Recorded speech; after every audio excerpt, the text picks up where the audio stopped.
Omnibus, noun. From Latin, dative plural of omnis, for all. A heavy public vehicle, usually four-wheeled, designed to carry a comparatively large number of passengers. A bus.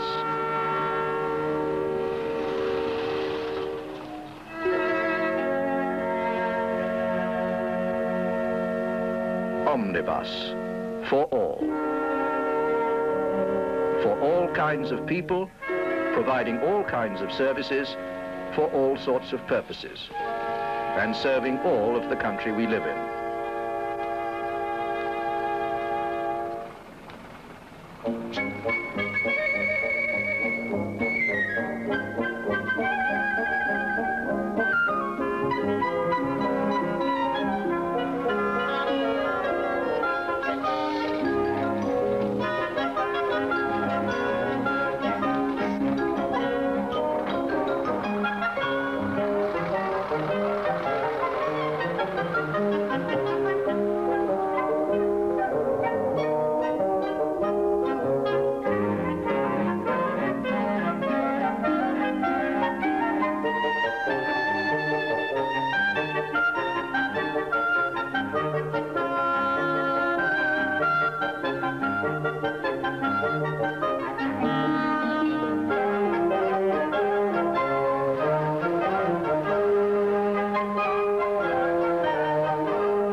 Leave on time. Out on the open road, you get along fine. No worries about schedule here. You can even pick up and set down where the passengers want.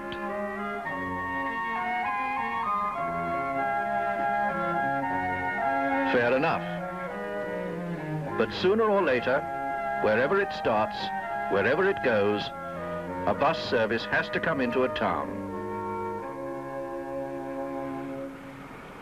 And that's where trouble begins.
If things go on the way they are, one day everything will come to a stop everywhere. Then what? It's all these private cars pouring into the towns that cause the trouble. The main roads are full of them, usually with only one person in each at that. They ought to be banned. Look at the road space they take up. 2 cars take up as much room as one bus that can carry 60 or 70 people. And when the cars get into the towns, there's got to be somewhere for them to park. The more parking facilities are provided, the more motorists will use their cars. And it'll be the same thing all over again, cars parked at the curbside everywhere. There's a lot of people cause more obstruction than we motorists do. Lorries, for instance. Delivery vans. Well, the shopkeepers have got to have stuff collected and delivered, haven't they? Or they'd go out of business, wouldn't they? Can't help it if goods vehicles slow the traffic down.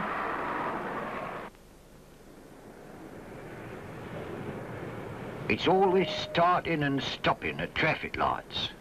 Slows everybody down. Makes a traffic bunch. Then what happens? Before you know it, your junctions are jammed solid.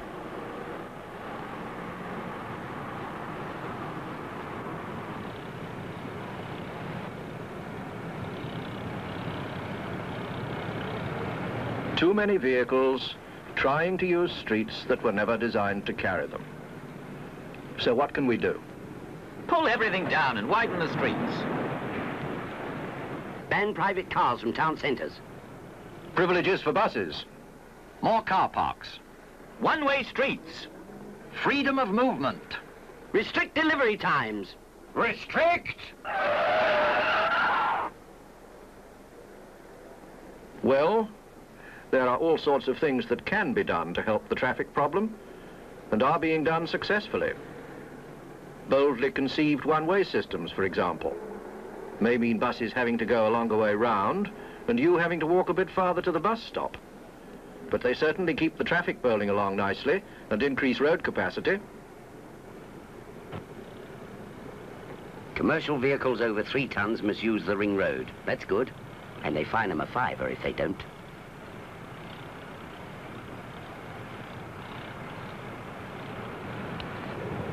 A bit confusing at first, but it makes sense.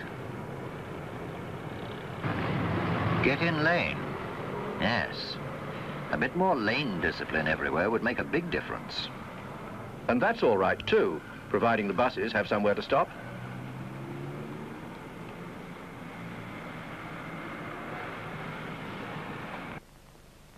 And then you've got experiments like the police control by closed-circuit television in Durham.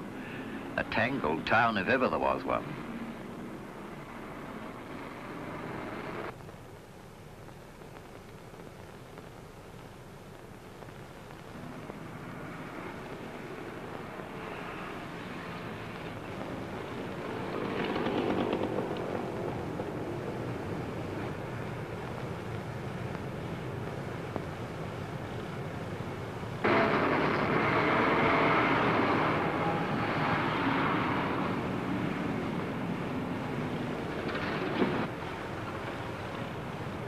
But you know, the basis of the problem remains the same. how to provide a fair share of the roads for all the people who have to use them. To meet emergencies, to get your letters to the post, to collect the rubbish,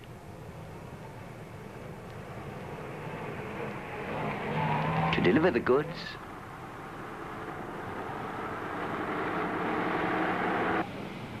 and to carry people.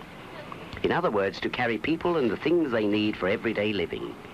People who, for all sorts of reasons, want to go from where they are to somewhere else, who need transport, who need to convey goods too. It's for them, for us, that the town centres and the roads and the services of the future are being planned. Of course, it's easy enough when you're building from scratch, from the ground up. Segregation, that's the byword. Segregation of people on foot from vehicles. Well, there you have your central shopping precinct. Plenty of traffic-free room to move about and meet and gossip and leave the baby in safety while you shop.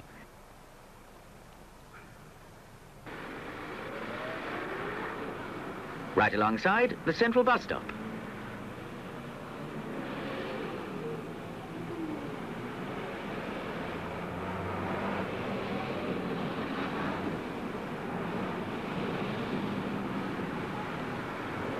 Buses bringing people in from their homes nearby, or even from places farther afield, right to where they want to be, within easy reach of shops and business centre.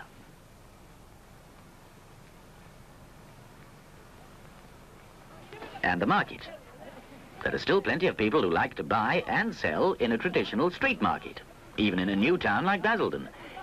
So we've given them one.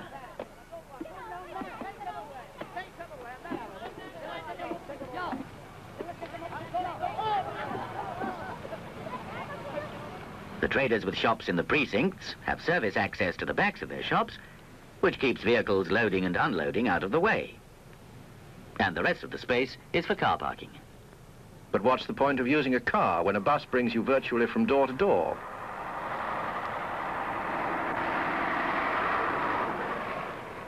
It's all very nice. But what do you do in an old town that doesn't lend itself to that sort of thing? Like where I live. A town centred round a cathedral. And you can't pull that down for replanning. Of course, the streets are narrow and higgledy-piggledy, but a lot of people come into the centre each day, and there's a good bit of traffic. So they've made the whole of the centre of the town into a one-way system, and most of the buses have to go round the outside. Then they've turned the marketplace into a car park, and they allow parking in the main street, too.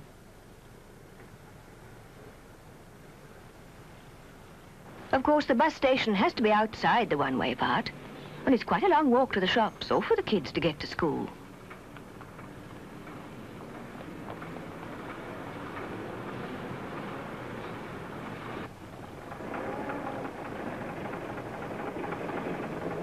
You'd think, wouldn't you, that they might make a bit more room in the centre for bus stops, and a bit less, perhaps, for parking cars? You might well think that, especially when you consider that the riders in all those cars probably wouldn't muster a busload between them. It's just the sort of question that has to be answered when the centres of towns and cities are replanned for the people and the traffic of the future, and both are continually increasing. Take a scheme like this, for example, one of several considered for the area.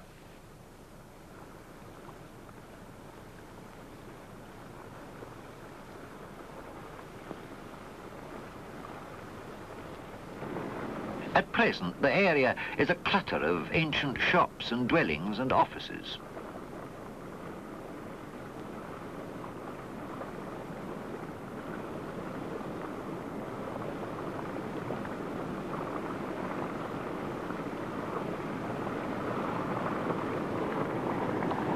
Into it comes a great deal of traffic from one of the city's main arteries, with long established public buildings on either side. Through the middle of it goes a winding, not very wide, hilly street leading to and from the port. Another road comes into it from below. Because of this difference in levels, the area could be redesigned with a huge service area for traders and multi-storey car parking underground, and shopping precincts, offices and housing above. Landscaped roundabouts at either end of a new road would help to keep the traffic moving freely. One of the new precincts, which replaces an old and ugly square, would be flanked on one side by a multi-storey block for government offices, and on the other by an hotel and the city air terminal. These two blocks, used by large numbers of people, are sited right alongside the central bus station for out-of-town and long-distance services, which is already there.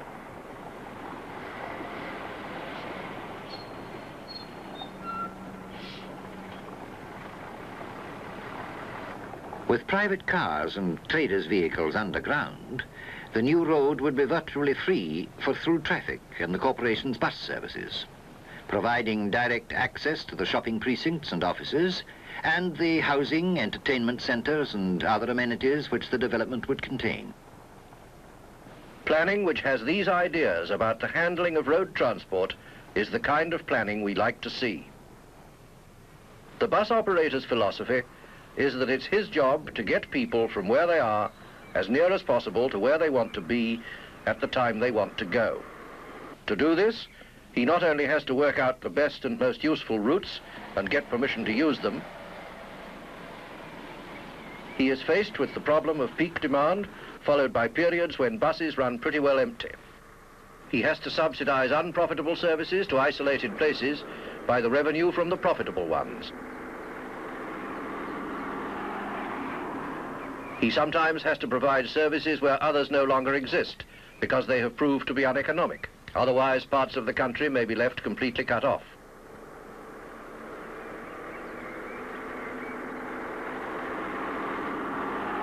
And he has to do all this and maintain his schedules and an efficient service in spite of the growing congestion which is choking the cities and towns of the country. Congestion can be overcome. It has to be overcome. Without destroying the beauty of historic towns and cities, replanning, improved roads, new bridges can all contribute. When it can be properly operated, the bus is our best user of road space per passenger carried. There can be no doubt that it has a leading part to play in setting free the flow of traffic on our roads.